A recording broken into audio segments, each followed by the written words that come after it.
إن الحمد لله نحمده ونستعينه ونستغفره ونعوذ بالله من شرور أنفسنا ومن سيئات أعمالنا من يهده الله فلا مضل له ومن يضلل فلا هادي له أشهد أن لا إله إلا الله وحده لا شريك له وأشهد أن محمدا عبده ورسوله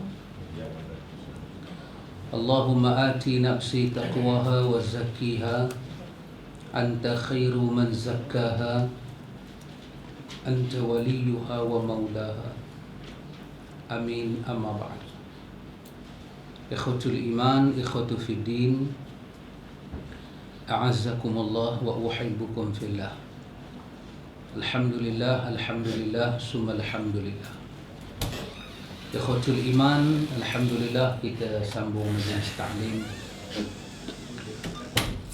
Ikhwan, ada satu benda yang perlu kita bagi ingat kepada kaum muslimin, iaitu telah wujud banyak dalil-dalil di dalam Al-Quran maupun di dalam As-Sunnah yang menegaskan larangan orang Islam ini membenci As-Sunnah.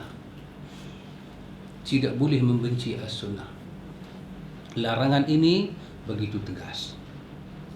Kita selalu baca hadis riwayat Al-Bukhari dan Muslim daripada Anas bin Malik yang menceritakan tentang 3 orang sahabat datang bertandang ke rumah Rasulullah, bertanya kepada isteri Rasulullah, Ummahatul Mukminin, bagaimana sifat ibadat yang Nabi lakukan. Kita biasa baca hadis itu. Setelah mendengar huraian daripada Ummahatul Mukminin, ini 3 orang sahabat yang sangat terkenal ini. Dalam sebahagian syarah kepada hadis itu menyatakan di antaranya Ali bin Abi Talib, di antaranya Muaz bin Jabal, di antaranya Amru bin Al-As. Ini di antara nama-nama yang dikatakan datang bertanya. Ala kulihannya, siapa yang tanya itu tidak penting, tetapi mereka bertanya tentang bagaimanakah Nabi kita Muhammad. Masih ada kosong lagi depan saya. Boleh main depan. Boleh duduk sebelah saya, tak apa. Kalau saya letih kita boleh tukar. boleh tak ada. Jadi 3 orang ini datang bertanya tentang sifat ibadat yang Nabi lakukan. Dan kita tahu 3 orang ini menyatakan bahawa seorang menyatakan aku akan terus salat malam tanpa tidur-tidur. Sebelumnya mereka menyatakan kalau begitulah sifat salat Nabi, begitulah puasa Nabi, begitulah ibadat Nabi, kita dengan Nabi ni jauh beza. Jauh beza. Maka kita kena buat tentu lebih daripada Nabi. Ini telah wujud, kalimah ini telah wujud ketika Nabi masih hidup. Telah wujud. Seorang menyatakan aku akan salat tanpa henti-henti, tanpa tidur. Seorang menyatakan aku nak puasa. Aku nak puasa Isnin, Selasa, Rabu, Khamis. Kalau ada 30 hari aku puasa. Tak ada hari yang aku nak stop. Seorang yang menyatakan aku akan menjauhi wanita-wanita. Aku tak mau kahwin. Ketika perbicaraan begitu rancak, ikhwan, Nabi mendengar. Maka Nabi menyatakan, antumul ladzi qultum kadza wa kadza, antumul ladzi qultum kadza wa kadza. Adakah kamu semua inikah yang menyatakan bagian-bagian tadi? Adakah kamu ni 3 orang inikah yang menyatakan nak sembahyang terus menerus, nak puasa terus menerus, nak menjauhi wanita seumur hidup? Adakah kamu yang menyatakan begitu? Antumul ladzi qultum kadza wa kadza. Inilah, daripada ini para ulama hadis menyatakan larangan membenci As-Sunnah. Nabi menyatakan amma wallahi inni la akhsyakum lillahi wa attaqakum lahu. Nabi kata, demi Allah, sesungguhnya aku inilah orang yang paling takut Allah dan paling bertakwa kepada Allah lebih daripada kamu semua. Walakinni asumu wa uftiru wa usalli wa arqudu wa atazawwajun nisa. Kata Nabi, akan tetapi aku puasa, aku buka, aku sembahyang, aku rehat, aku tidur, dan aku orang yang berkahwin dengan wanita. Ini wujud. Faman raghiba an sunnati falaysa minni. Kalimah raghiba. Dia pakai kalimah raghiba. Kita bahasa Melayu kita terjemah siapa yang tinggalkan sunnah aku. Tetapi faman raghiba ini boleh diterjemahkan siapa yang tak selesa dengan cara aku ini. Siapa yang rasa berat hati dengan cara aku ini. Siapa yang rasa tak seronok dengan cara aku ni, maka dia bukan daripada aku, Nabi kata. Syekh Nasaruddin Albani telah mengambil hadis ini, hadis Imam Bukhari dan Muslim ini, hadis daripada Anas, membuka bab. Daripada hadis ini kita faham Nabi sangat melarang umat dia membenci sunnah yang dia bawa. Sangat melarang. Jadi tak boleh satu orang tu membenci sunnah Nabi, tak boleh. Tak boleh. Dia kena terima sunnah ini seperti sifat sunnah yang ada di dalam hadis. Dia kena terima dengan lapang dada. Aisyah radhiyallahu anha dia cerita kepada kita juga dalam hadis Bukhari dan Muslim. Satu riwayat dia cerita Nabi kita Muhammad sallallahu alaihi wasallam mengarahkan para sahabat, Nabi Muhammad buat satu benda, kemudian apa yang Nabi kita buat telah diketahui oleh sahabat yang umum. Nabi buat ini, Nabi tak buat ini, Nabi buat ini, Nabi tak buat ini. Tiba-tiba Nabi dengar respon daripada sahabat-sahabat lain. Dia dengar kata Aisyah cerita, ya Rasulullah, mereka ni tak berapa berminat dengan apa yang hang anjurkan. Tak berapa minat. Dalam riwayat Bukhari juga kata, bila Nabi memerintahkan para sahabat buat satu benda, dia akan perintah benda yang paling mudah dan senang. Kerana mengambil sifat agama itu. Ma ja'alallahu fid din min haraj. Allah tak buat yang susah, yang payah dalam agama. Tiba-tiba ada kedengaran suara kata, tak apalah ya Rasulullah, ni Allah dah ampun dosa Rasulullah. Memanglah pada Rasulullah mudah, tapi pada kami berat ni. Pada kami berat ni. Maka Aisyah radhiyallahu anha kata, bila benda tu sampai kat telinga Nabi, Nabi bersabda. Nabi kata, ma balu aqwamun. Ma balu aqwamun. Nabi kata, apa dah jadi dengan bangsa ni? Ma balu aqwamun. Kalau balu kita ni janda lah. Balung ada. Balu kita ni janda lah. Nabi kata, ma balu aqwamun. Apa dah jadi dengan bangsa ni? Yatanazzahuna 'ani syai'i asna'uhu. Mereka menjauhi benda yang aku buat. Subhanallah ya Allah. Hadis ini hadis Bukhari dan Muslim. Apa dah jadi dengan kaum ni? Yatanazzahuna 'ani syai'i asna'uhu. Mereka menjauhi benda yang aku buat. Fa wallahi, Nabi kata, demi Allah, inni a'lamuhum billah wa ashadduhum lahu khasyah. Aku inilah orang yang paling tahu tentang Allah dan orang yang paling takut kepada Allah. Hadis riwayat Bukhari dan Muslim daripada Aisyah radhiyallahu anha. Dalam riwayat lain, dalam riwayat Bukhari, Nabi menyatakan, inna attaqakum wa a'lamukum billahi ana. Nabi kata, sesungguhnya orang yang paling takwa kepada Allah dan orang yang mengetahui tentang Allah hanya aku seorang. Nabi kata, ana, aku seorang. Maka jangan tinggalkan apa yang aku suka buat. Jadi ikhwatul iman, ini adalah larangan yang wujud. Kita tidak boleh membenci as-sunnah. Tak boleh benci. Dalam ayat 87 surah Al-Ma'idah. Dalam ayat 87 surah Al-Ma'idah Allah berfirman, Allah kata, ya ayyuhalladzina amanu la tuharrimu tayyibati ma ahallallahu lakum wa la ta'tadu innallaha la yuhibbul mu'tadin. Allah katakan, wahai orang-orang yang beriman, la tuharrimu tayyibati ma ahallallahu lakum. Jangan kamu haramkan benda yang baik yang telah Allah halalkan kepada kamu. Wahai orang beriman, jangan kamu haramkan. La tuharrimu, jangan sekali-kali kamu haramkan. Tayyibati, benda yang baik-baik. Ma ahallallahu lakum, benda baik-baik itu Allah telah halalkan pada kamu, jangan kamu kata diharam. Wala ta'tadu, kamu jangan melampau. Sikap menjauhi benda halal. Benda tu halal, tapi dia jauhi. Dia tak kata dengan mulut haram, tapi dia suka jauhi. Sikap ini sikap melampau. Sikap ini sikap melampau. Dia tak kata dengan mulut dia, aku tak akan buat benda ni. Dia tak kata, tapi dia suka menjauhi. Sahabat boleh masuk ke depan. Tak apa, ada kosong.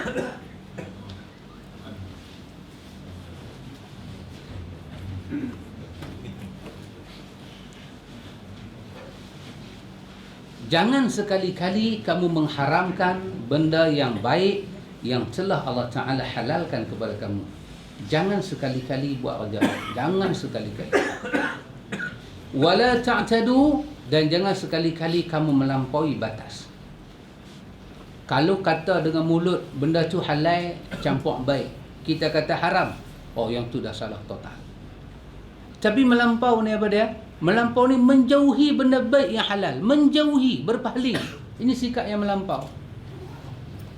Dia kata, hang nak buat, hang buatlah. Tapi aku, hang tak boleh paksa lah. Agama ni bukan paksaan.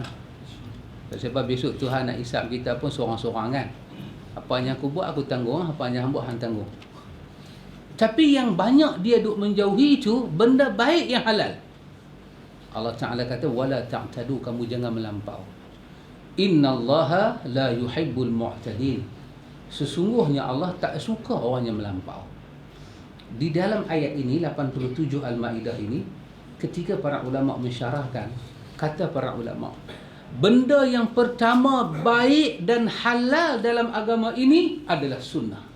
Adalah sunnah. Sunnahlah benda yang paling baik dalam agama ni dan paling halal kita ikut. Sikap kita menjauhi sunnah adalah sikap yang melampau. Dan Allah tak suka dengan sikap itu. Subhanallah ya Allah.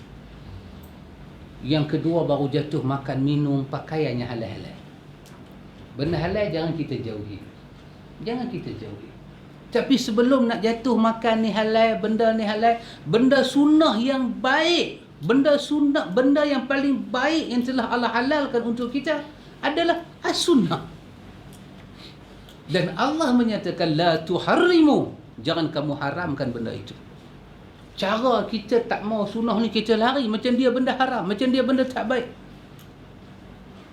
Kerana itu ikhwatul iman, larangan kita membenci sunnah, larangan kita menjauhi sunnah, larangan kita buruk sangka kepada as-sunnah. Dan as-sunnah itu mesti datang daripada Alkitab dan sunnah Nabi SAW. Lain kita tak panggil as-sunnah. Jadi kita belajar siang malam pagi petang ni ikhwatul iman, supaya kita lebih faham makna as-sunnah. Dan kita kena kesian, kita kena tengok dengan penglihatan yang bimbang, campur campur merahmati, yang selalu kita tengok dalam hadis sahabat ataupun Nabi akan guna perkataan waihakum, waiha. Dia ada wailun, dia ada waiha. Waiha ni apa dia?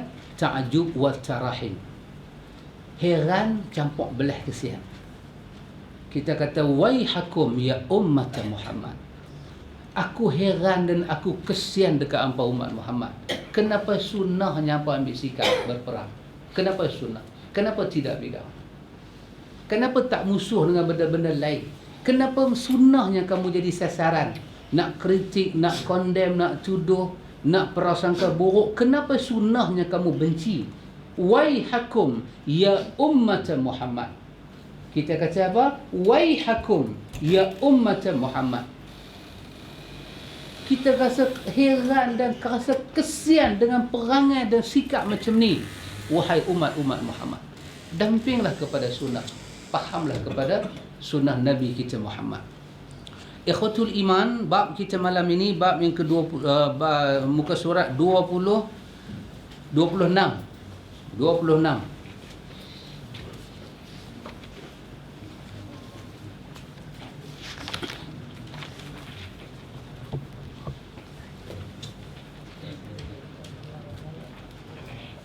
Kita muka surat 26, kita masuk ilmu fiqh setelah zaman tabi'in, setelah zaman tabi'in.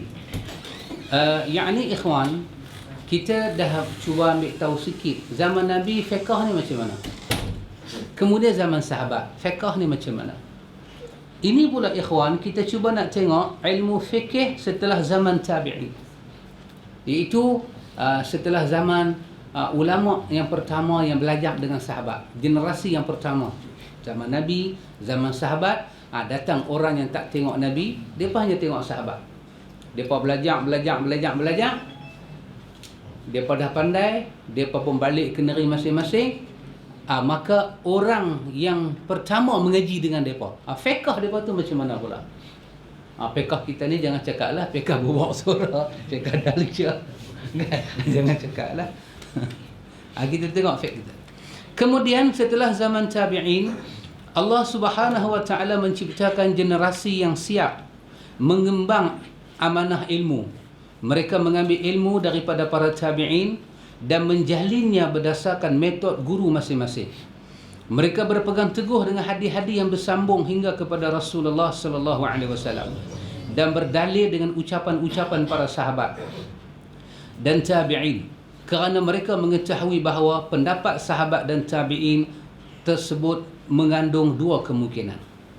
Bila datang selepas para tabi'in, kita panggil atba'u tabi'in, ulama yang mengaji dengan ulama yang mengaji dengan sahabat. Mereka ini mengambil fiqh daripada tabi'in dan daripada para sahabat. Metod mereka akan rakamkan sama ada hadis ataupun perkataan sahabat. Kerana pada mereka, sahabat lebih faham ilmu Nabi itu. Dan ketika mereka rakam benda tu, terkadang-kadang wujud keseragaman di antara hadis dengan perkataan sahabat sudah jadi satu level. Kenapa? Kerana semangat mereka nak memelihara yang original sampai berlaku satu benda yang mungkin mereka tak perasan. Tapi mereka akan simpan. Sebut sahaja hadis, mereka akan catat. Sebut sahaja amalan sahabat, mereka akan catat. Kenapa? Kerana mereka beranggapan, satu, mungkin jadi perkataan sahabat itu berupa hadis yang dinukil daripada Rasulullah, yang mereka rangkum dan mereka jadikan sebagai hadis mauquf atau sebagai istimbat, yakni penyimpulan hukum daripada nas-nas dan ijtihad mereka dari pendapat mereka. Mungkin yang sahabat sebut tu hadis. Dari sinilah kita kata lahirlah ilmu-ilmu yang mungkin secara langsung ataupun tidak langsung, kategori-kategori hadis, mauquf, maqta', mursal, mula timbul. Ima dia timbul dengan peringkat yang tidak tersusun, kemudian baru dikemaskinikan. Tetapi daripada situ lahirlah mauquf, iaitu apa yang dihimpun di kalangan para sahabat, yang diriwayatkan daripada ulama tabi'in. Yang mengaji ini tabi'ut tabi'in.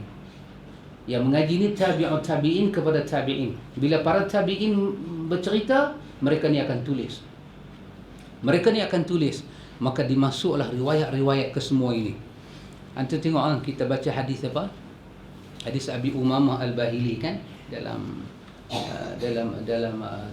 nanti kita jumpalah dalam bab taharah. Apa dia itu? Tentang ayak itu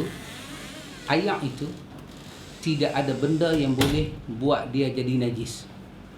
Ayak itu sentiasa bersih. Nama kata ayak dia bersih, kecuali apabila berubah bau dia, warna dia, bau dia dan rasa dia. Antum tengok dalam hadis tu, dia kata qala Rasulullah sallallahu alaihi wasallam, hadis daripada Abi Umamah Al-Bahili, telah bersabda Nabi, ayak itu masih dianggap mutlak, melainkan bau dia, warna dia, rasa dia berubah, salah satu ni berubah, barulah ayat tu dipanggil tidak mutlak. Dia telah centum dua ni. Sebenarnya yang menyatakan ayat itu akan berubah warna, rasa dan bau, itu bukan hadis. Itu adalah perkataan Abu Umamah Al-Bahili. Itu adalah pandangan Abu Umamah Al-Bahili. Tetapi generasi ulama pertama ni dia apa? Dia bahasa kita kata dia rekod ke semua. Dia rekod ke semua. Sehingga kan rekod dia tu bila dia tengok, dia tahu. Tapi kepada generasi yang berikut ni, kalau dia tak bagi penjelasan, dia tak tahu. Maka ilmu itu terpaksa dikemas ginikan. Yang inilah datang kita kata para muhaqqiq, para ahli tahqiq yang melihat sistem diwanul ilmi, sistem pembukuan hadis itu berlaku, maka mereka terpaksa komen. Mereka takut kalau mereka tidak komen, generasi yang dapat catatan dokumen-dokumen ni, mereka tak tahu beza. Sedangkan kawan yang merekodkan dia, buat nota tu, kawan tu tahu. Tapi mungkin kawan tu simpan untuk diri dia. Di kalangan para ulama, bukan kata ulama, di kalangan para sahabat sendiri, kita akan tengok riwayat, bila Nabi sebut satu benda, dia akan catat. Bukan sebagai buku, tapi satu lampiran, satu catatan. Dia akan hafal. Bila dia hafal, dia akan bakar. Dia akan bakar catatan itu. Dengan dua sebab. Satu, dia tak mau hafalan dia bergantung pada catatan. Kalau orang kata duk tengok, artinya tak lekat lah. Bila dia hafal, dia akan bakar. Ataupun yang kedua, sebab yang kedua dia bakar, dia takut buku tu jatuh kepada anak dia ke, atau kepada siapa yang tak faham maksud dia. Dia tulis, dia tahu lah. Dia tahulah dia tulis. Takut kawan tu tengok-tengok, kawan tu baca semua, kawan tu kata yang ni hadis Nabi. Sedangkan dalam tu termasuk apa yang dia faham juga dia tulis. Maka dia akan bakar ke semua. Maka generasi ulama pertama ini, ikhwatul iman, mereka telah merekod ke semuanya. Mereka telah merekod ke semuanya. Pasal itu kita dalam mazhab Syafi'i, kalau ayat itu berubah bau, warna dan ni, ini di antara ayat-ayat yang tak boleh pakai lah. Tapi kita tengok mazhab Imam Malik. Imam Malik kata, mana ada hadis yang menceritakan kepada kita ayat itu boleh berubah? Mana ada? Kecuali ayat mustakmal. Apa yang nak berubah? Ayat tangan kita masuk balik dalam tu, apa yang boleh berubah? Kalau ayat tangan kita masuk berubah, macam kulit saya ni cerah-cerah lagu ni, tiba-tiba ayat tu jadi macam tu. Yang tu kira memang ada penyakit kulit. Orang tak ambil wuduk dengan ayat tu. Abu Hurairah datang kepada Nabi, lari dia. Nabi panggil dia, tak mau dia, menyorok dia. Nabi kata satu macam yang sorok nampak. Dia kata, ya Rasulullah, tadi ni hadis besar. Nabi kata, apa hal hadis besar? Innal mu'min la yanjus. Mukmin bukan najis. Aku pegang hang ni jadi najis kan? Tak najis kan? Jadi kalau mukmin tak najis, bagaimana tangan mukmin pegang ayat jadi mustakmal? Mukmin tangan dia tak najis. Tiba-tiba dia pegang ayat jadi mustakmal. Ini apa ini? Ini apa ini? Ini kita ambil lah hadis tadi. Apa dia? Ma balu aqwamun. Apa dah jadi dengan kaum ni? Ni macam mana ni? Jadi pasal itu, di antara sebab kenapa para ulama khilaf juga, kerana cacatan dan dokumen hadis itu tak dapat difaham dengan betul. Sehingga kan pandangan satu orang pun telah diletak seragam dengan tulisan-tulisan itu. Ini pernah terjadi di zaman para tabi'in. Tapi tak apa, kita kata para sahabat dan tabi'in telah melakukan lebih banyak kepada kebenaran, lebih dahulu masanya dan lebih dalam ilmunya. Kerana itu pendapat-pendapat mereka harus diamalkan, kecuali jika mereka berselisih. Dan hadis Rasulullah sallallahu alaihi wasallam benar-benar menyelisih pendapat mereka. Walaupun itu berlaku, tapi itu tidak mendatangkan masalah yang banyak pada masa itu. Sebab apa? Yang duduk mengaji, buat catatan ini, mereka ini orang yang begitu tahu dalamnya ilmu sahabat, dan mereka tahu bagaimana nak selesaikan kalau kita kata ada pandangan sahabat dan ada hadis. Itu telah kita bacakan sebelum ini. Pandangan-pandangan Abdul Rahman bin Auf tentang masalah penyakit taun. Umar Al-Khattab tak tahu nak buat apa. Tempat tu kena taun. Tentera dah sampai. Umar tak tahu hadis pasal taun. Nak buat macam mana? Umar kata berhenti sah. Kata Abdul Rahman bin Auf, Nabi kata kalau tempat itu ada taun, kita jangan masuk. Dan mereka yang kena taun jangan keluar. Umar kata macam tu ke? Maka diselesaikan dengan begitu. Dengan begitu jelas. Tidak ada masalah apa-apa sangat. Aisyah menegur Ibnu Umar. Dalam kes mayat kan kita baca hari tu, menangisnya. Kata apa duduk menangis-menangis ni? Nanti orang mati tu kena seksa. Aisyah kata, apa ni? Kenapa Ibnu Umar cakap lagu tu? Dia tak tahu ke hadis tu macam mana? Ya, benda itu boleh diselesaikan di zaman itu juga. Di zaman itu juga. Tidak ada banyak masalah. Generasi setelah tabi'in ini mendapat ilham untuk mengadakan pembukuan. Pembukuan ini dilakukan oleh Imam Malik dan Muhammad bin Abdurrahman bin Abi Dhi'ib di Madinah, Ibnu Juraij dan Ibnu Uyainah di Mekah, dan Al-Thawri di Kufah, dan Ar-Rabi' bin Sabih di Basrah. Jadi para tabi'in ini, mereka ini yang belajar dengan para tabi'in, Allah Ta'ala beri zaman yang agak selesa, di mana apa yang mereka hafal, mereka nak buat, kita kata diwanul ilmi. Mereka nak membukukan. Zaman dah agak moden, zaman dah agak maju, mereka mampu buat. Imam Malik rahimahullah adalah imam paling terpercaya dan paling kuat sanadnya dalam hadis-hadis yang diriwayatkan penduduk Madinah daripada Nabi SAW. Paling tahu mengenai keputusan-keputusan Umar, pendapat-pendapat Abdullah bin Umar, pendapat Aisyah, sahabat-sahabat mereka yang dikenal dengan julukan 7 fuqaha. Sahabat Nabi ni 7 orang dipanggil faqih betul-betul, kibarut tabi'in, kibarus sahabah. Mereka ni dalam ilmu menjadi rojokan, termasuk di dalamnya Aisyah, termasuk Ibnu Umar, termasuk di dalamnya Abdullah bin Abbas, Abdullah bin Mas'ud, termasuk di dalamnya Abdullah bin Amr bin Al-As. Ini semua sahabat-sahabat menjadi rojokan ummah, rojokan pada masa itu. Imam Malik sangat tahu ini. Berkat Imam Malik dan orang-orang seperti beliau inilah ilmu riwayat dan fatwa menjadi apa? Eksis. Apa dia tu? Apa dia? Oh, pasal orang putih Oh, ni baru tahu. Exit Dia ingat exit tu keluar highway kan dia buat exit. Untuk exit. Oh, tersilap faham lah. Yang ni axis. Tu saya tengok highway mana nak keluar ni. Oh, menjadi axis. Maksud dia apa dia tadi? Wujud. Masya-Allah. Ketika beliau mendapat tugas sebagai hakim ni Imam Malik, beliau menuturkan hadis, berfatwa, memberikan kemanfaatan dan menjalankannya dengan sebaik-baiknya. Zaman Imam Malik ni dia bukan tabi'in, dia dah mengaji dengan tabi'in. Dia tak jumpa sahabat. Dia jumpa ulama yang mengaji dengan sahabat. Dia dipanggil tabi'ut, atba'u tabi'in. Orang yang mengikut para tabi'in. Zaman dia duduk di Madinah, banyak sahabat ada di situ, banyak anak-anak murid sahabat ada di situ, banyak para tabi'in ada di situ. Maka hal ehwal ahli Madinah dalam kepala dia. Sanad ahli Madinah memang ada dalam Muwatta. Sangat terperinci masa itulah. Masa itu apa dia buat? Dia menerima jawatan sebagai hakim.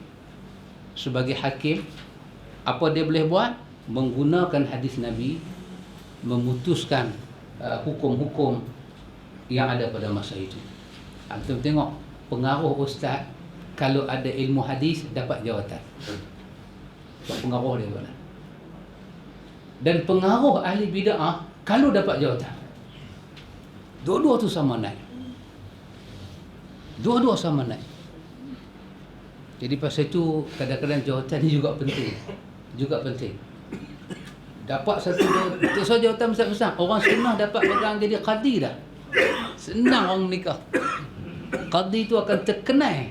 Satu melayar terkenai. Orang tu nak menikah senang pergi kat dia. kunut pun tak ada baca. Kita tanya kunut, dia pula bagi tahu tak payah kunut-kunut. Oh, Allah seronok. Aku pergi angkat nikah dengan dia, seronok betul ya. Pergi angkat dengan kadi lain, mampu kunut saja berjam-jam. Jadi pengaruh dia. Imam Malik dapat dia selesaikan tugas dia dengan manfaat ilmu yang dia dapat itu. Abu Hanifah rahimahullah adalah imam yang paling committed dengan mazhab Ibrahim dan An-Nakhai. Kita kata Abu Hanifah tu Nu'man, pembuka mazhab.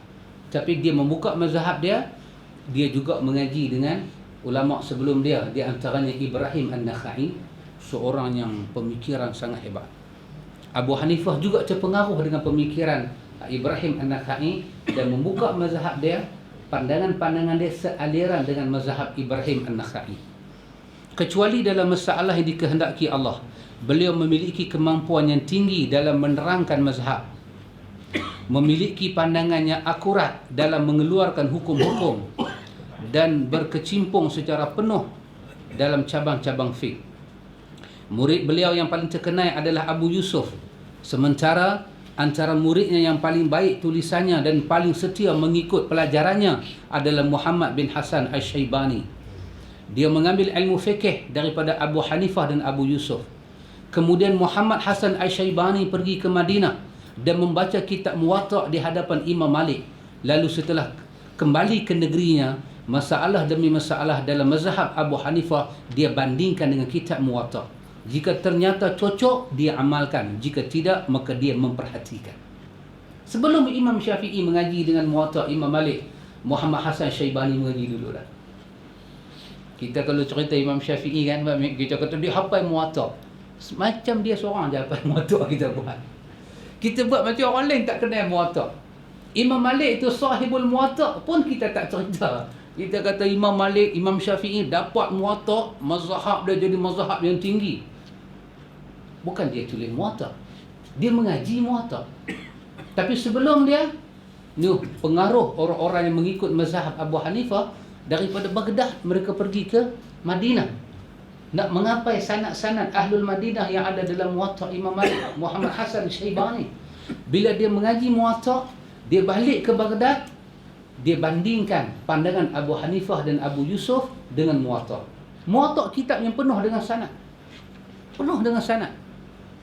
Maka yang mana dia dapati lebih jelas, dia akan berpandukan kepada Muwatta' dan dia akan memperhatikan lagi.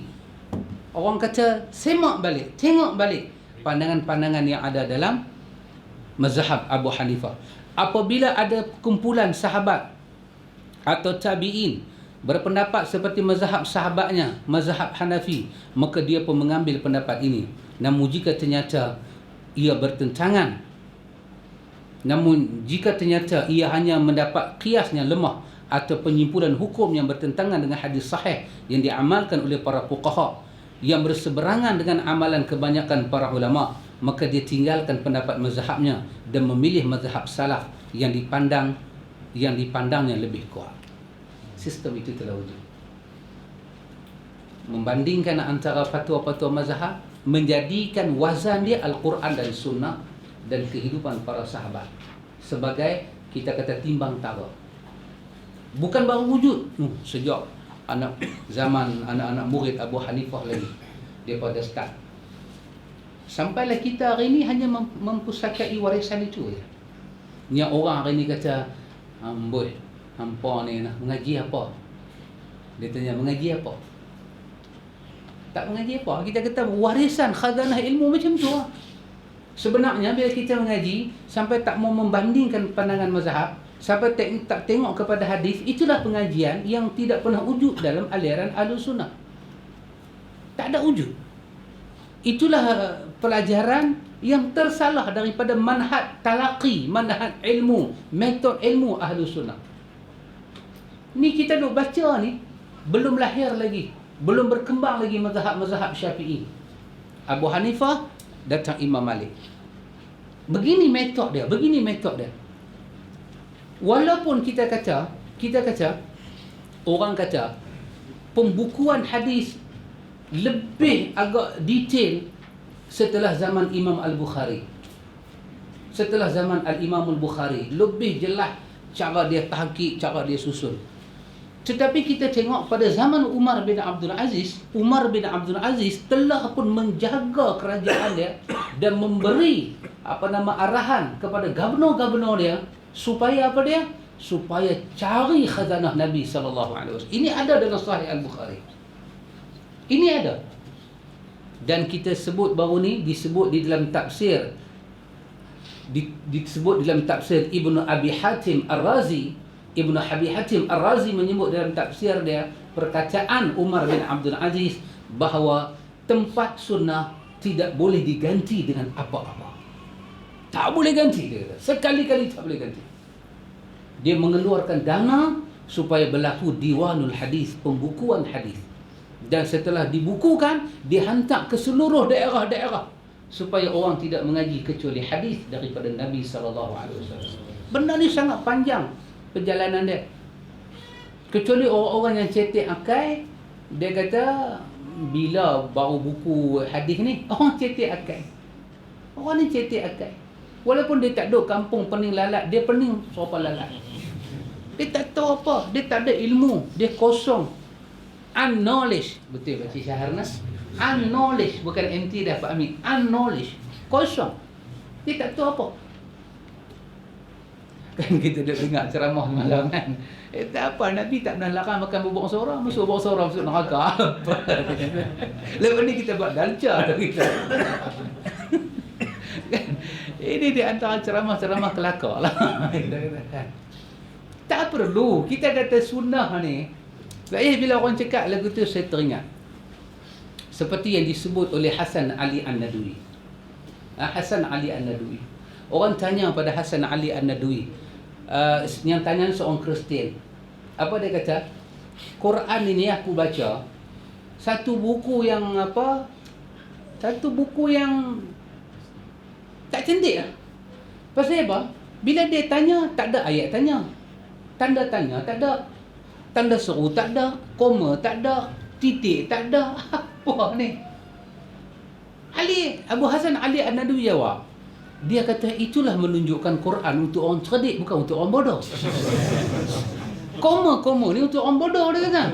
Memang dunia barat ni dunia bodoh. Apa dia panggil? Dark age. Zaman gelap. Kalau orang gelap lain. Dark age. Zaman gelap. Tak, dia bahasa orang putih, kadang-kadang kita sebut dark jadi hitik. Kan tu nak sebut pun jadi takut. Ni dark juga, yang tu pun dark juga. Macam tadilah dua-dua exit. Rupanya ni exit lain, tu exit lain. Jadi dark age, zaman gelap. Memanglah kepala otak dia bodoh dia. Kata Ali An-Nadwi, Abu Hasan Ali An-Nadwi, kami bila baca hal ataka hadithul ghashiyah, kami tahu ini adalah istifham. Allah Mula bertanya, kami tahu. Dan kami tahu istifham itu istifham ingkar ke, istifham jawab ke, kami tahu. Jadi saya teringatlah. Kita tak perlulah Nabi kata, ni jangan buat. B, yang ni tak boleh buat. C, tak perlu. Itu untuk betul-betul orang kelas lembab. Dia masuk satu kelas perarihan otak lembab.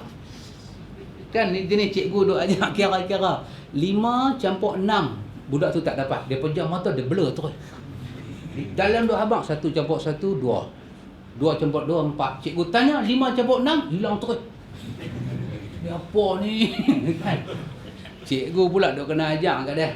Simpan dalam otak 6, berkeluar jari 5. Tu kelas lembab tu. Cikgu duk kena ajar. Dalam otak simpan 6, 5 buah di jari. 6 dalam otak, sambung kira. Lepas 6, 7, 8, 9, 10, 11. Oh, 11. Aku fikirkan 12. Tu kelas lembab lah tu. Nama dia kelas lembab. Tak perlu, sunnah tak perlu macam tu. Cukuplah Nabi kata pada kita. Kan Nabi kata apa dia? Man ahdatha fi amrina hadha. Siapa yang mengada-ngadakan dalam urusan agama yang kami bawa ini, apa yang tidak ada daripada kami, fahuwa radun, itu ditolak. Apa maksud dia itu? Nabi kata siapa mengada-ngadakan? daripada urusan agama, daripada urusan kami ini, urusan agama, urusan kerasulan. Dalam riwayat lain, man amila amalan, siapa yang beramal dengan satu amalan yang tidak ada dalam urusan yang kami bawa, dia hanya dicorak. Kata Ibnu Daqiqul Aid, dia meninggal pada tahun 702 Hijrah. Dia telah mensyarahkan Matan Arba'in Lin Nawawi. Apa dia kata? Dia kata berdasarkan dua hadis ini, yang pertama dia kata, tersimpullah kepada kita betapa hebatnya jawami'ul kalim yang Allah beri pada Nabi. Apa dia? Allah beri pada Nabi mukjizat bercakap ayat yang pendek tetapi syarat menghimpunkan maknanya luas. Cukup jelas dia kata. Yang pertama, bagaimana hadis ini menolak seluruh bid'ah yang wujud dalam ibadat dalam Islam ni. Tolak semua. Pasal apa? Man ahdatha dengan man amila. Siapa mengada-ngadakan dan siapa yang beramal. Kesemuanya ditolak. Tak payahlah Nabi cerita yang ni. Cukup dengan dua hadis ni. Yang lain daripada Nabi ajak dalam ibadat, kita tak boleh buat. Bila kita tak faham, kita masuk kelas lembam. Mula soalan. Memang Nabi tak bagi buat, tapi Nabi tak larang. Itu lembam lah tu. 6 simpan dalam otak, 5 berkeluar di tangan. Itu lembam lah tu. Dia kata tak puas hati makan bubuk seorang masuk neraka. Tak puas hati. Kan? Dia itu masuk neraka rompak bank. Dia itu rogol orang. Dia ni makan bubuk seorang masuk neraka. Jadi makcik tu garudai. Silap aku makan bubuk seorang. Bukan macam tu. Bukan macam tu. Nabi tak bagi kita buat bid'ah. Kalau orang kata apa masalah bubuk suara? Tak ada masalah. Dia kacang bau santan. Tak ada apa. Masalah dia, bubuk tu buat pada bulan Muharram, pada 10 Muharram. Dan bubuk tu bila switch dia on di Karbala, dia juga on di sini. Itu problem dia. Mainlah kita buat bubuk yang sama pada bulan Safar. What your problem? Buktikanlah kita buat bubuk suara tu tak ada kena mengena dengan kisah Nabi Nuh. Tak ada kena mengena dengan Karbala. Kita buat pasal memang orang Melayu makan bubuk suara. Bukti kan? Bulan Safar kita buat anis, sementara orang nak pergi Mekah ni pekat-pekat buat bubuk suara. Dia kata tak boleh lagi cirit di Mekah. Tak boleh kalau buat depa cirit kat Mekah. Tunggu depa balik bulan Muharram, kita tak sabar bulan Muharram. Buat bulan Safar. Jadi kalau buat bulan Safar, dia tak jadi bubuk suara. Dia jadi tak seronok tak? Artinya kenapa nak on di sana menyala di sini? Ni daripada satu Zulhijjah ni, apa Nabi kata? Siapa nak puasa, puasa. 1 sampai 9 Zulhijjah. Puasa. 9 hari nak puasa pun puasa. Nak tebuk sehari puasa, tak puasa pun boleh juga. Nabi kata apa dia? Perbanyakkan puasa dan perbanyakkan takbir. Ni bulan ni. Duk saja-saja Allahu Akbar, Allahu Akbar, Allahu Akbar. Takbir. Dia tu kata tak raya. Kita kata awak, mai. Ini sunnah. Lepas sembahyang, duk saja-saja. Seorang-seorang lah. Infradi kan, bukan jama'i. Seorang-seorang. Allahu Akbar, Allahu Akbar. Nabi suruh. Dan hadis Imam Muslim. Perbanyakkan takbir. Nak puasa boleh puasa. Dan Nabi pesan kuku jangan potong, apa semua ni jangan potong. Siapa dia? Orang yang terlibat dengan korban. Siapa dia? Kalau kita sembelih seekor kambing untuk satu keluarga tu tak saya cukup apa-apa. Satu keluarga tu tak saya cukup apa-apa. Kecuali kita kata ni RM415 ni aku punya anak. Kita kata kat bini kita hang tak ada kena mengena. Lagu tu punya lelaki sengko pun ada. Dia kata kat bini dia, nampak 415 tu, 400 suku tu, panggu aku tak ada bubuh nama hang. Hang pun ada duit kan? Gelang hang pun banyak, hampir gadai buang, hang masuk satu tubuh. Kalau bila laki dah kata lagu tu, maka lakilah saja yang tak bukan kata haram, tak sunnah. Jangan potong kuku, masuk satu Syawal. 1 Zulhijjah. Nak raya dah ni. Masuk 1 Zulhijjah. Tak saya potong. Tapi sebelum tu pergi shaving tak siap. Potong cantik-cantik kan. Okey, hari Ahad baru ni, hari Sabtu kita apa betul ya. Masuk hari Ahad. Rupanya kita ni ikut sunnah sambut raya haji dia jadi macam Raflah lah. Jadi rupanya kita pun tak tahu selama ni sunat kita pergi sembahyang raya haji tu dalam keadaan apa bahasa kita serogai. Serabai makan. Serogai. Tapi tak apalah, macam tu satu macamnya. Serabut. Orang kata ash'al aghbar. Apa? Ni apa? Satu macamnya kusut masai. Kita duk ingat petang raya nak pergi shaving lah semua kan. Rupanya ada hadis Imam Muslim tak bagi. Bukanlah tak bagi tu mesti, tidak. Tapi siapa yang terlibat dengan korban, habis lah. Jadi kalau kita pergi sembahyang raya, orang tersuh tengok kita, Allah, dia kata, lagu ni ikut sunnah. Dia kata, lagu ni ikut sunnah, jadi lagu tu. Dia balik duduk golek kepala, astagfirullah, mujurlah aku tak ikut sunnah. Dia kata, tengok betapa comel aku hari ni. Dia pergi shaving semua. Dia shaving semua, dia pakai tutup telinga bubur hijau pula atas bau. Kan jadi lah. Contoh kan. Contoh. Itu macamnya dia pergi nak perbetul semayang. Dia tengok kita mai. Dua misai berjuntah cuma potong sikit-sikit dah tak bagi masuk dalam mulut. Pasal haram kan. Itu je potong sikit. Kalau bulu hidung keluar, potong sikit. Ni sampai keluar bulu hidung seketik tak mau lah. Ada tak mau lah. Potong sikit. Yang tu je. Dia tumbuh janggut ke, dia naik uban ke, biar-biar dah. Balik sembahyang raya semua, pergi tengok binatang kita sembelih. Alhamdulillah, ambil panggung kita, balik terus, shaving lah. Rupanya kita comel lepas korban. Itu sunnah. Itu sunnah Nabi kita. Dia kita buat lah. Jadi selama ni kita tak tahu. Bila kita mengaji hadis, kita jumpa hadis, baru kita tahu. Ikhwatul iman. Baik. Kemudian muncul Imam Syafi'i pada awal berkembangnya kedua mazhab yang mencangkup penyusulan masalah usul dan furu'. Asy-Syafi'i, ni tengok, antum tengok di sini kita boleh belajar sesuatu. Bagaimana Imam Syafi'i dia tengok fiqh yang berkembang sebelum dia lahir. Fiqh Abu Hanifah, dia tengok fiqh Imam Malik, ada benda risau dalam kepala dia. Walaupun semua tu beredar sekitar hadis, tapi dia rasa ada benda yang tak tersusul lagi. Kita tengok macam mana dia ni pula. Imam Syafi'i melihat dan meneliti apa yang dilakukan oleh orang-orang terdahulu. Ternyata ia dapati beberapa perkara yang menjadi ganjalan baginya untuk menempuh jalur mereka. Imam Syafi'i tengok cara dia duduk faham ilmu ni, dia ada rasa benda janggal dekat dia lah. Tak boleh dia kata. Benda ni nak kena repair. Apa dia? Yang pertama, dia mendapati mereka menggunakan hadis mursal dan munqati'. Akibatnya muncul kekeliruan. Tadi kan tabi'in depa rekod semua. Betul tak? Bila zaman Imam Syafi'i, dia rasa kalau duk buat teknik lagu ni masalah ni.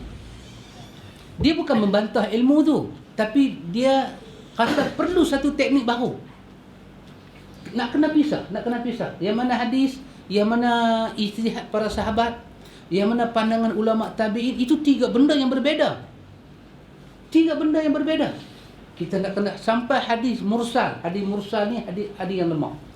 Hadis maqtu', hadis yang terpotong sanad dia, yang terberhenti kepada tabi'in meriwayatkan daripada para sahabat. Terpotong. Jadi tak tersusun benda ni. Dan dia rasa ada banyak benda keliru. Satu. Yang kedua, dia tengok apa? Mereka juga belum memiliki kaedah yang jelas dalam mengkompromikan hadis-hadis yang terlihat bertentangan, sehingga terjadi beberapa kekeliruan dalam ijtihad mereka. Dari sini Asy-Syafi'i meletakkan beberapa kaedah yang ditulis dalam sebuah kitab. Inilah kitab yang pertama ditulis dalam bidang ilmu usul fiqh. Orang panggil kitab Ar-Risalah. Dia kata ada benda ni, ada hadis yang bertentangan secara lafaz, tapi makna dia perlu diselaraskan. Itu dia buat tajuk apa dia? Mukhtalaful hadis. Hadis-hadis yang bertentangan disusun balik. Sebelumnya orang tak buat benda tu, dia buat. Dia rasa benda dia kena buat. Ketiga, Pendapat-pendapat para sahabat telah dihimpun di zaman Asy-Syafi'i, jumlahnya sangat banyak, berselisih dan berbeza-beza. Dia melihat banyak di antara pendapat tersebut yang bertentangan dengan hadis sahih yang belum mereka dengar. Namun dia melihat para salaf dalam kondisi seperti ini sentiasa merujuk kepada hadis. Karena itu Asy-Syafi'i meninggalkan pendapat para sahabat selama mereka tidak bersepakat, seraya menyatakan mereka adalah manusia dan kita juga adalah manusia. Antum bayang, ini satu kata yang kalau bahasa Pulau Pinang dia kata pukai tau. Dia kata sahabat pun manusia, kita pun manusia. Tengok. Jadi keutamaan kita pada hadis Nabi. Pada hadis Nabi yang pandangan sahabat tidak berselisih, kita ambil. Yang berselisih, kita reserve lah. Kita cari dulu nas-nasnya lain. Keempat, dia melihat golongan fuqaha mencampur adukkan pendapat yang tidak diperkenankan oleh syariat dengan qiyas yang mereka tetapkan, hingga mereka tidak dapat membedakan mana yang dikatakan pendapat dan mana yang dikatakan qiyas. Dia tengok begitu banyak ada. Qiyas ikut dan, qiyas ikut dan.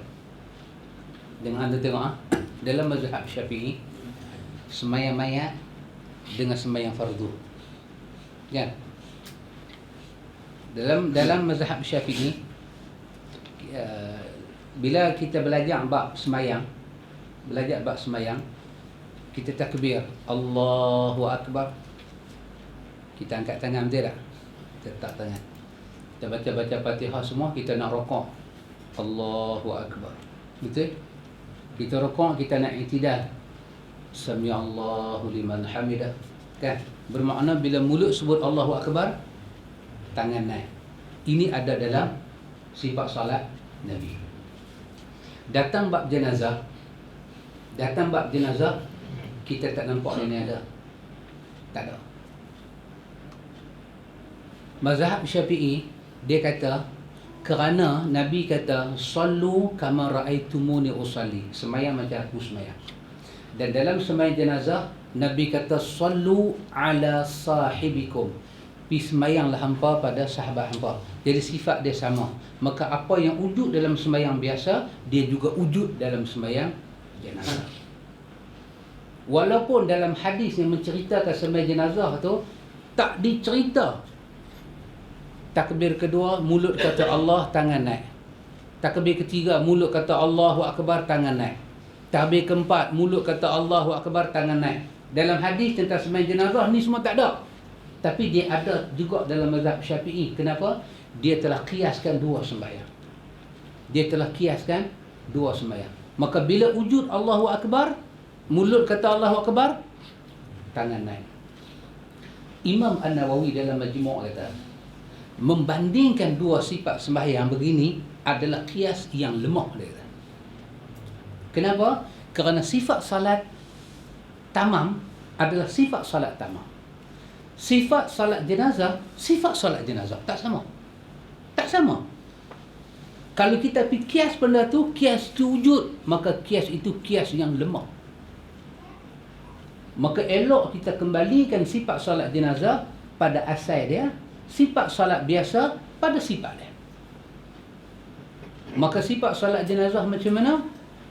Takbiratul ihram, angkat tangan Allahu Akbar. Maka ada pun takbir 2, takbir 3, takbir 4, takbir saja dengan mulut, tangan tak payah angkat. Kerana itu sifat salat jenazah. Imam Nawawi dalam Al-Azkar menyebut dalam bab salat jenazah, pandangan Imam Syafi'i lagu ni. Kita balik kepada metod pelajaran Ahlus Sunnah. Imam Syafi'i kata tadi apa dia? Dia tengok golongan yang mencampur adukkan yang tidak diperkenankan dalam syariat dengan qiyas dan menetapkan itu sebagai qiyas. Imam Syafi'i kata apa dia dalam Ar-Risalah? La qiyasa fil ibadah. Dalam ibadah ni, ibadah yang dah ditentu cara dia, tak usah qiyas-qiyas. Tak usah qiyas-qiyas. Istihsan, ibtalul istihsan, batalnya istihsan. Apa dia? Sangka baik. Baik apa benda ni? Memang tak ada dalam hadis, tapi dia baik apa? Memang tak ada, tapi dia baik apa? Macam tu punya duk ingat, Imam Syafi'i tulis dalam Ar-Risalah bab ibtalul istihsan, batalnya istihsan. Imam Malik kata istihsan itu boleh. Imam Syafi'i kata terbatal. Mana boleh kita duduk biar orang buat ikut suka dengan ibadat? Tak boleh. Nanti original dia tu hilang. Allah susah payah hantar Nabi sebagai Rasul, ajaklah ibadat, tapi kita duk fikir-fikir tak tentu hala. Tak boleh. Tak boleh, tak boleh. Kekalkan dia. Maka kita bila kita mengaji sunnah, kita tahu ini asal, yang ini kias. Maka bila ada sifat asal, kita belajar semalam apa kata Imam Bukhari? Fa iza taraka syai'an minal kamali fa huwa naqisun. Apabila kita meninggalkan sesuatu yang telah sempurna, kita tinggal yang sempurna, itulah makna kurang. Sifat solat jenazah Nabi sembahyang macam ni. Sifat solat biasa Nabi sembahyang macam ni. Kita tinggal yang sempurna, kita duk fikir-fikir cara yang tak sepatutnya, itulah maksud dia kurang. Kita sedang kurang beramal. Kita faham lah. Tapi tak mesti kita bantah orang. Tak mesti kita bantah orang. Prinsip kita pegang lah. Dia duduk sebelah kita, dia duduk angkat tangan. Tak bukan kerja kita pergi tampak, bang, bagi tangan dia apa ni. Tak. Dia punya hal lah. Saya ingat orang yang duk kena ni orang sunnah lah. Orang sunnah belum pergi tampak orang lagi. Yang duk kena halau daripada masjid ni orang sunnah. Kan? Yang tak boleh mengajak masjid ni ustaz sunnah. Ustaz lain bermaharaja lela. Depa tak ada apa. Depa boleh mengajak apa nak ajak. Depa boleh kata apa depa nak kata. Depa boleh buat apa depa nak buat. Depa teringat nak kata pasal Nabi, depa kata. Apa semalam sahabat cerita. Syekh mana tak tahu, duduk tak duduk. Tak tahulah berdiri ke tidur pun tak tahu. Duduk tak duduk, sudah bermimpi Nabi mai kat dia. Nabi kata lagu Ya Hanana ni asyik lah dengar. Nabi kata best lah. Dengar lagu Ya Hanana ni, Nabi kata aku duduk dalam surga pun tak tahan kaki. Tergedik kaki aku dengar apa? Ya Hanana. Siapa pengarang lirik? Nabi tanya. Nabi tak kenal. Nabi tanya. Masa bila dapat ilham lagu tu? Aku pun payah dapat lagu tu. Nabi pun payah dapat. Ya Hanana ni lagi upgrade daripada wahyu. Lagu ni punya mimpi, mereka boleh cakap ikut suka. Ikut suka cakap. Tak ada hal. Lagu tu. Hak dia tu pula cerita kata dia nak mati umur 40. Nabi beritahu. Mati dah lah. Nabi beritahu. Senang lah. Buat bidah, jumpa Nabi. Buat bidah, jumpa Nabi. Hak dia buat sunnah ni, tak jumpa Nabi lagi. Tak apa. Tak ada hal. Pasal apa? Dalam hadis Imam Muslim, besok sampai dekat kolam Nabi, Nabi nak bagi minum air, malaikat kata jangan. Mereka berpaling daripada engkau. Mereka berpaling daripada engkau. Kata dalam syarah hadis Imam Muslim, pertama, imam makna berpaling itu orang yang tukang agama terus lepas Nabi wafat. Ada berlaku di zaman Abu Bakar. Tukang agama itu satu makna. Imam makna yang kedua, orang-orang munafik. Orang-orang munafik. Imam makna yang ketiga, mereka itu pereka-pereka dan pelaku-pelaku bid'ah. Dikatakan mereka berpaling. Nabi kata apa? Suhuqan. Suhuqan. Hari ini menyesailah hampa. Hari ini menyesailah hampa. Tak apa, tak mimpi Nabi ke apa? Alhamdulillah tak ada apa. Duk mimpi lagu tu. Kadang-kadang buka-buka mimpi member sahabat. Dalam mimpi dia kata, jom kena teh halia. Dalam mimpi pun teh halia lagi. Tak apa, tak ada hal. Tak ada halnya. Tak ada hal, cuma jangan mimpi dia esok okok dah. Tak ada hal. Tadi mimpi panjat pokok, turun tak boleh. Dia tu duk kata, oi turun. Tak tahu nak turun macam mana. Duk, tetap bini gerak. Abang, pasal apa ni? Dia rasa panjat pokok. Bini kata tak panjat lagi. Baru mimpi.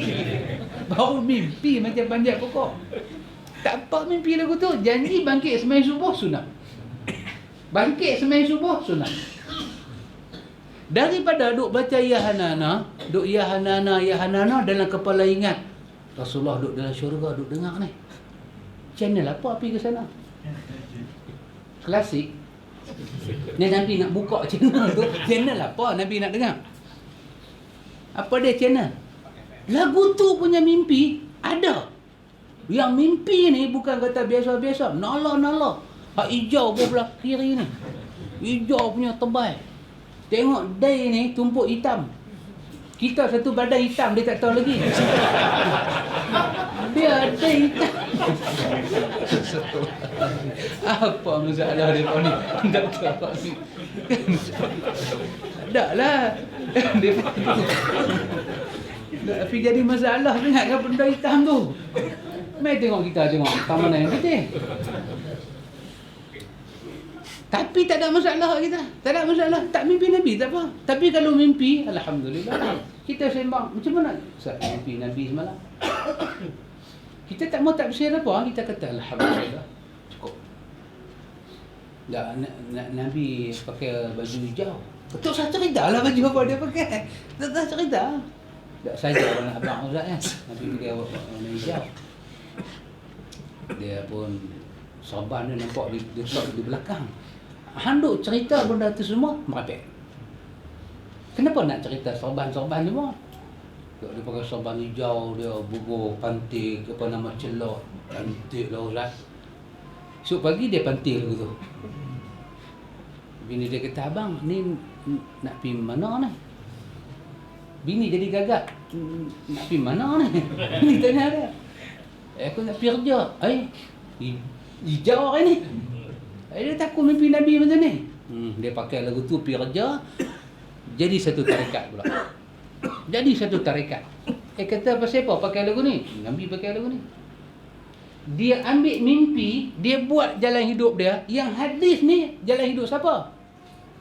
Mimpi bukan jalan hidup. Mimpi ni orang tua-tua kata mainan tidur. Betul tak? Lebih-lebih tak basuh kaki, isap rokok, tak kumuk mulut. Kena benar ni. Hak ni, hak tidur dengan zikir subhanallah pun merepek. Merepek Nabi main helikopter. Nabi naik helikopter. Yang kata helikopter Apache tu, jenis kipas pusing, tak ada bunyi. Oh, kata turun depan rumah dia. Dia tengok, apa ni pokoknya. Dia buka-buka. Alamak Rasulullah. Nabi turun daripada helikopter. Mai rumah dia, Abu Bakar bawa, Umar duduk sebelah, Ali dengan Osman escort Nabi, Hasan Hussein turun mai, Fatimah, Aisyah semua keluar mai.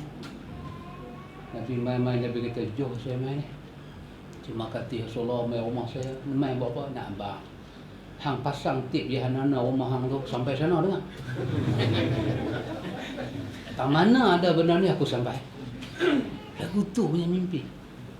Tak payahlah. Tak ada. Tu tidur dengan ayat semayang, tu tidur dengan zikir, tapi bukan jalan sunnah, dia merepek. Saya ingat lagi Syekh kata apa dia? Syekh kata, kencing dalam masjid lebih baik daripada baca hadis palsu dalam masjid. Pasal apa? Sahabat tu pergi kencing dalam masjid. Nabi tak kata apa. Yang sahabat-sahabat lain nak pergi terkam kan? Nabi kata, pergi dia kencing bagi habis, ambil ayam satu dalwin, satu ember, dijurus atas kencing dia, selesai. Kita dibangkitkan bagi senang, bukan bagi susah. Nabi tak ada kata, ni tempat dia kencing ni, bobor tembok, tak boleh ni semua najis-najis lah. Apa pergi kencing lagu ni, tak ada adab punya orang. Tapi, siapa baca hadis palsu, Nabi kata satu tempat duduk dalam neraka. Patut yang kencing tu, Nabi mau kata, siapa letak najis dalam masjid rumah Allah ni, Tuhan bakar pungkok mereka, bakar Angry Bird mereka. Patut keluar hadis macam tu lah. Tuhan bubuh dalam neraka. Patut lah. Tapi tak ada hadis lagu tu. Hadis yang ada apa dia? Siapa bohong ke atas nama aku, satu tempat duduk dalam neraka. Bukan suruh pergi kencing dalam masjid. Tapi tengok, kencing dalam masjid itu pernah jadi zaman Nabi. Dan Nabi tidak marah lebih daripada orang yang buat hadis palsu. Imam Syafi'i, dia tengok benda-benda yang macam ni. Kesimpulannya, setelah Imam Syafi'i melihat beberapa kekeliruan ini, beliau mengambil fiqh langsung dari sumber dia, lalu meletakkan kaedah-kaedah usul, mengamalkannya dalam berbagai forok dan menyusun buku-buku bermutu dan bermanfaat. Setelah itu para fuqaha mengambil fiqh dari beliau, kemudian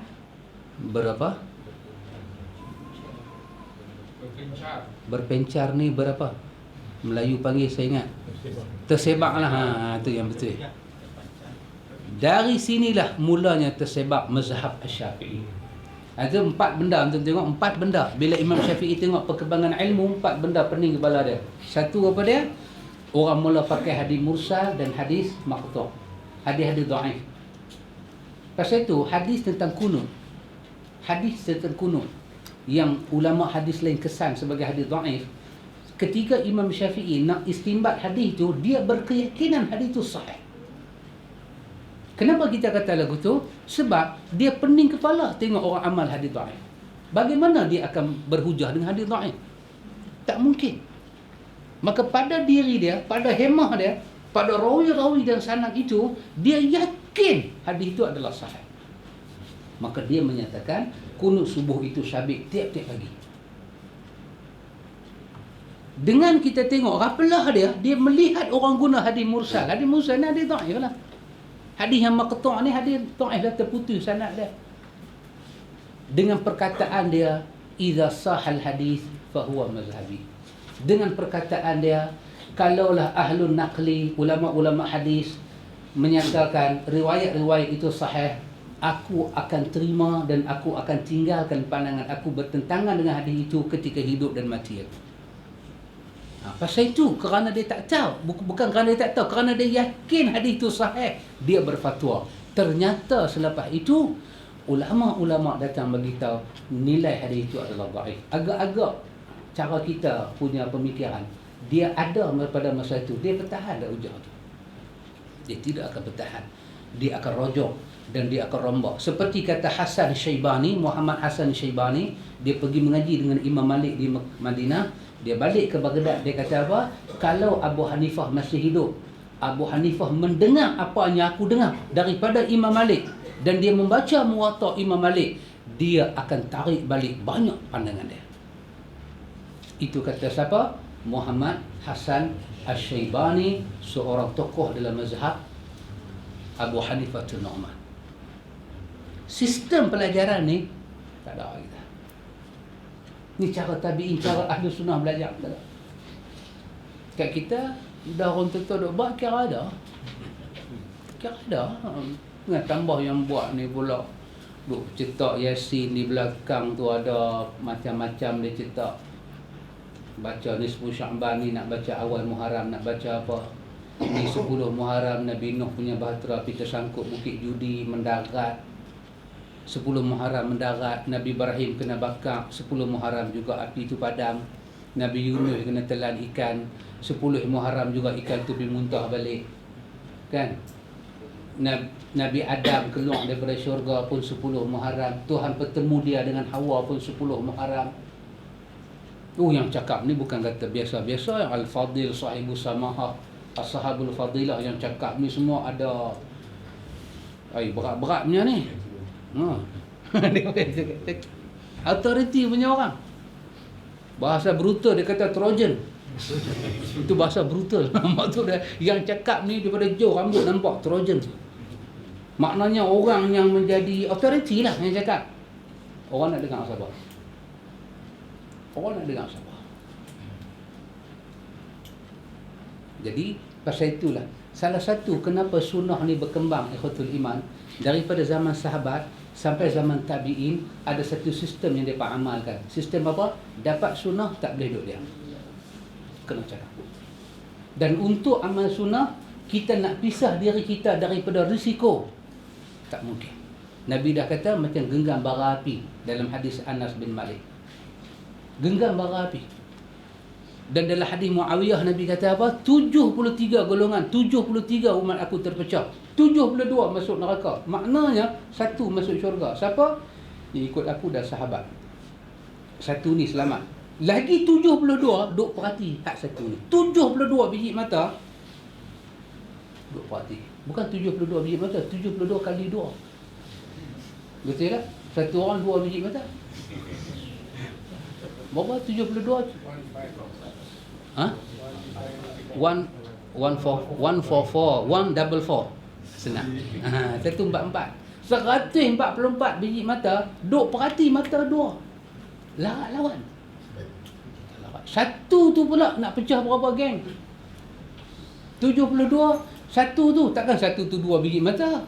Ada pengikut pula. Daripada zaman asal sampai zaman hari ni. Takkan Syiah ni satu aja. Berapa jenis Syiah tu ada? Syiah yang paling best sekarang ni Syiah yang tak suka Karbala. Lagi kacau kita. Biar dia buat Karbala tak bagi kita kenal. Dia main ni seperti Musa At-Tehrani, seorang doktor daripada Iran, dia kritik Karbala. Dia kata Karbala tak patut wujud Karbala memalukan Islam. Tapi dia Syiah. Anak kata apa dekat Musa At-Tehrani? Oh, kacau. Dia main dengan sistem politik yang berkembang. Dia tak suka, dia kata mana ada dalam Syiah pukul-pukul badan. Ni semua hulu, melampau, fanatik. Dia kritik Syiah. Tapi dia Syiah. Ini nama dia Hai Taqiyah. Taqiyah dia tu tinggi, iman dia makin dahsyat. 144 biji mata, duk perhati 2 mata. Nabi kata apa? Genggam macam genggam bara api. Lepas tu nak kena sebar, tak boleh duduk dia. Cerita, orang meluat kita. Cerita, orang meluat. Cerita sunnah ni bukan pelan dapat kawan ramai. Kan? Tanya Abah Syarif. Tengok Abah Syarif duduk berniaga, dia tahu. Cerita hari ni, besok dia main. Dia lalu depan kita, dia tak makan kedai kita. Dia kata tu merepek. Dia hanya merepek, dia kata kita merepek. Cakap dengan hadis pun merepek. Ikhwan, antum cuba dengar satu hadis yang diriwayatkan daripada Imam Muslim. Satu hadis riwayat daripada Imam Muslim. Nabi SAW dalam hadis ni, Nabi nak cerita apa ikhwan? Nabi nak cerita hadis ni riwayat daripada Imam Bukhari. Hadis ni riwayat daripada Imam Al-Bukhari. Khatib Baghdadi dia letak hadis ni dalam buku dia, berkali-kali dia letak. Nabi nak cerita. Nabi kata apa dia? Nabi kata Al-Madinatu haramun ma bainal air ila thawr. Nabi kata Madinah ni dikira tanah haram. Daripada kawasan air sampai ke Thawr. Dia punya border haram dia tu. Nabi kata daripada air sampai ke Thawr. Ini kawasan yang dikatakan Madinah juga sebagai negeri haram yang Dajjal tak masuk. Dengar yang ni, hadis Imam Bukhari. Nabi kata faman ahdatha fiha hadathan aw awa muhdithan fa alaihi la'natullah wal malaikati wan nasi ajma'in. Hadis Bukhari. Nabi kata dalam kawasan Madinah yang aku sebut haram ni, barang siapa, Nabi kata, man ahdatha fiha hadathan, barang siapa pi buat satu bid'ah, Nabi kata. Tengok tadi yang kata Nabi tak larang pun kita buat bid'ah kan. Nabi kata siapa yang buat bid'ah dalam kawasan Madinah yang aku sebut border dia tadi ni, ataupun dia tak buat bid'ah, awa muhdithan, dia defend satu orang yang buat bid'ah, dia defend kawan tu. Dia kata jangan duk kelai sangat ni Madinah ni. Bila dia cakap lagu tu, menang pergi pada kawan yang buat bid'ah. Dia kata apa berkelai ni kawan Madinah ni, elok-elok sikit. Sampai dekat Jabal Uhud. Dia tu duk tanya, mana Bukit Panah, mana Bukit Panah. Kita kata dia nak pergi ragai bukit tinggi tu. Kita kata nanti saat dia turun dia bagi 100 plus nak pergi ragah bukit tu. Dia duk ingat sahabat panah daripada bukit tu. Dia kata nanti saat ni Bukit Panah tu, hak ramai orang tu. Oh, dia naik hampak sejadah, usalli sunata raka'atain dia bagi 2 rakaat. Ini dia kira tak boleh jumpa heritage. Dia kira nak buat 2 rakaat. Masalah dia dia fobia dengan benda-benda ni. Kita pun tengok-tengok dia buat lagu tu, kita kata sahabat, ini Madinah. Tak usah buat bid'ah. Kata mai satu sahabat kata, dia kata sahabat. Tu selalu tegur dia lah. Ni Madinah kita tegur dia buat apa, dia nak buat bid'ah ke, dia nak buat apa dia punya pasal. Dia sudah bela bid'ah itu. Sepatutnya dia pun main tokok sekali, dia kata tuan ni bid'ah ni. Walaupun kita tak boleh buat apa-apa pada dia, tapi tetap kita kena kata tuan ni bid'ah, Nabi tak buat. Tapi mai sahabat ni dia bela kawan tu, awa muhdisan, dia bela kawan tu. Nabi kata kalau macam ni jadi di kawasan Madinah, Nabi kata ingat baik-baik, fa'alaihi la'natullah, Allah laknat dia. Wal malaikati, malaikat semua laknat dia. Wan nasi ajma'in, orang-orang yang beriman semua kutuk dia, laknat dia. Jadi takkan hadis macam ni tak cukup lagi nak menghalang kita buat bid'ah. Takkan tak ada larangan buat bid'ah apa? Ada. Benci sunnah dilarang, buat bid'ah pun dilarang. Lebih-lebih di tempat kita pun dilarang. No, sampai tempat-tempat asal tumbuh agama tu. Oh, lebih-lebih benda tu dilarang. Kita kadang-kadang tak ada mampu nak tegur mereka. Tapi tang cakap kita cakap. Kawan kata tu selalu cakap lah, buat berkelai sebilik 4 orang boleh. Tak. No, saya ada pengalaman duduk sebilik dengan Pakcik Syahar di Madinah. Ingat lagi, Pakcik Syahar dakwah ke Ayah Ahmad. Ayah Ahmad ni cikgu besar pencen. Saya baru jumpa satu orang pencen macam Ayah Ahmad, dia pening kepala pasal pencen duk naik. Dia pening kepala. Ayah Ahmad ni cikgu besar, dia pencen. Dia kata saya pun pening dengan kerajaan. Pasal apa duk penat pencen? Dia kata pencen dia ni dah 2 kali ganda dengan gaji asal dia. Dia dah makan pencen lebih daripada lama dia kerja. Dia pun dah dekat nak masuk 80. Dia kata dah lah lagu tu. Pencen ni dah jadi 2 kali ganda daripada gaji asal. Sedangkan dia kata kawan tak ada kerja ni banyak, bagilah kat mereka.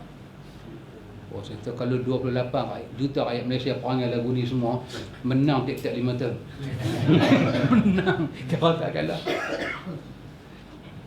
Ayah Ahmad cakap, Pakcik Syahar betul, itu bukan sunnah. Last kali Ayah Ahmad kata kat Pakcik Syahar, saya tengok Haji Syahar ni macam Amitabh Bachchan lah. Pakcik Syahar kata, kalau kata saya macam Umar tak apalah, saya macam Amitabh Bachchan tu pasal apa? Dia bukan Islam. Katalah saya macam orang Islam. Dia kata macam saja, bukan betul. Tapi tegakkan sunnah. Tengok orang duk pergi buat benda tak tentu halal, kita kata Nabi tak buat. Benda ni tidak ada dalam sunnah. Tidak ada dalam sunnah, ima 2 kalimah. Ima khilafus sunnah, ima bid'ah. Bid'ah ditolak total. Khilafus sunnah, ayat 63 surah An-Nur. Allah turunkan azab di dunia, Allah turunkan musibah di dunia, Allah turunkan azab di hari akhirat. Ini khilafus sunnah, menyalahi sunnah Nabi. Jadi ikhwan, pasal itulah kita duk baca macam ni punya riwayat supaya kita ambil hati-hati. Kalau kita ikut susunan tajuk kita, lepas ni kita akan tengok sebab-sebab khilaf antara ahlul hadis dan ahlul ra'yi. Saya ingat ni satu tajuk yang menarik. Kenapa ulama hadis banyak khilaf dengan ahlul ra'yi, orang yang banyak guna akal? Kenapa khilaf? Ini di antara 1-2 yang tuan kitab kita nak cerita kepada kita. Wallahu a'lam.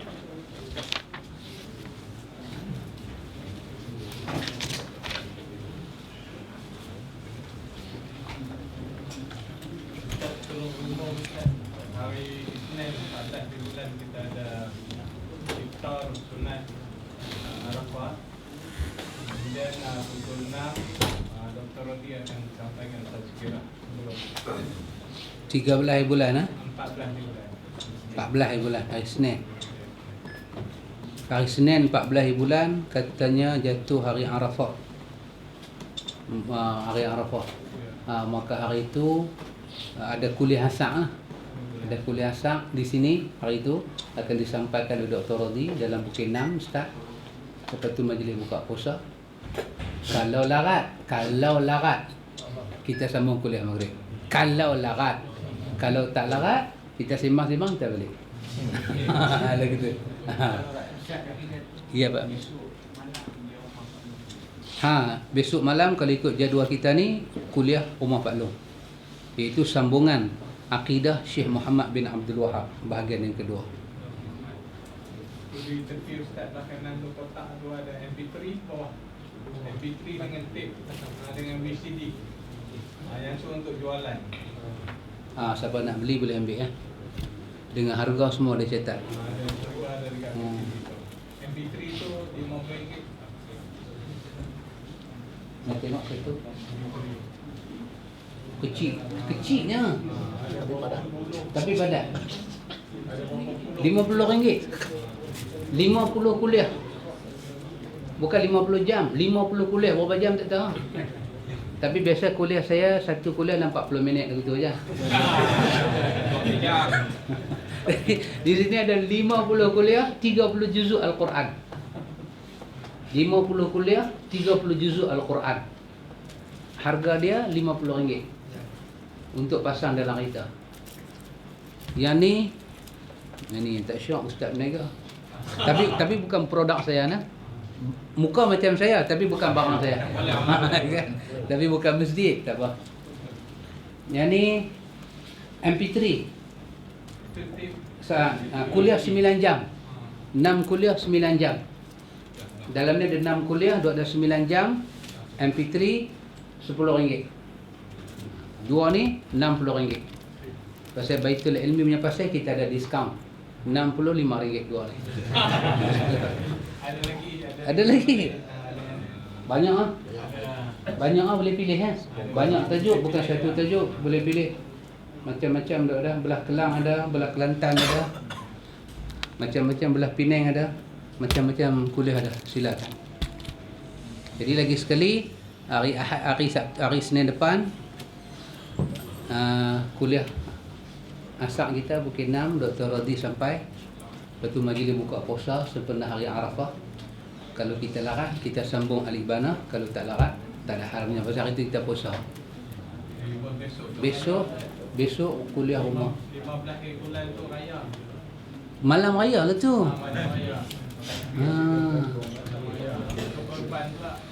Terpulang lah. Nak on ke nak off ke, terpulang. Kau nak balik kampung lah. Terpulang. Besok kuliah kita rumah Pak Long. Wallahu a'lam. Subhanakallahumma wa bihamdika asyhadu an la ilaha illa anta astaghfiruka wa